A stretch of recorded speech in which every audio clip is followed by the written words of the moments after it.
Pisolub, la société de fabrication de lubrifiants, fleuron de l'industrie gabonaise depuis 1978 et en grande difficulté depuis quelques années, a constitué la première étape mardi de la visite à Port-Gentil de François Mbongo Rafemo. Ici, le ministre gabonais de l'Industrie a pu apprécier l'état de l'outil industriel, puis échanger avec la direction générale sur les difficultés structurelles et financières. Donc nous sommes arrivés ici au chevet de Pisolub qui a quelques difficultés financières. Mais nous avons eu une séance de travail et un projet est sur la table avec les ministres du pétrole, de l'économie et également du commerce. Nous allons mettre tout en œuvre pour sortir plus rapidement possible de cette situation. Des solutions à court et moyen terme sont donc en voie d'aboutissement pour atteindre les objectifs de production pour l'année 2024.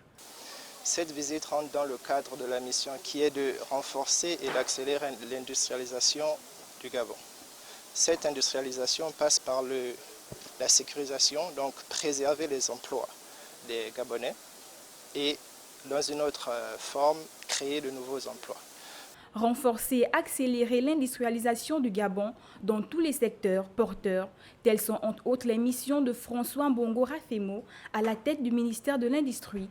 Des solutions qui devraient conduire à la consolidation du tissu économique et à la création de nombreux emplois pour lutter contre le chômage dans le pays. En outre, le ministre de l'Industrie a échangé avec la direction générale de la société de raffinage sur des projets d'extension de l'usine. Il s'agit ici d'apporter notre soutien, accompagner la Sogara, qui est un symbole fort de notre pays. C'est la première industrie du Gabon.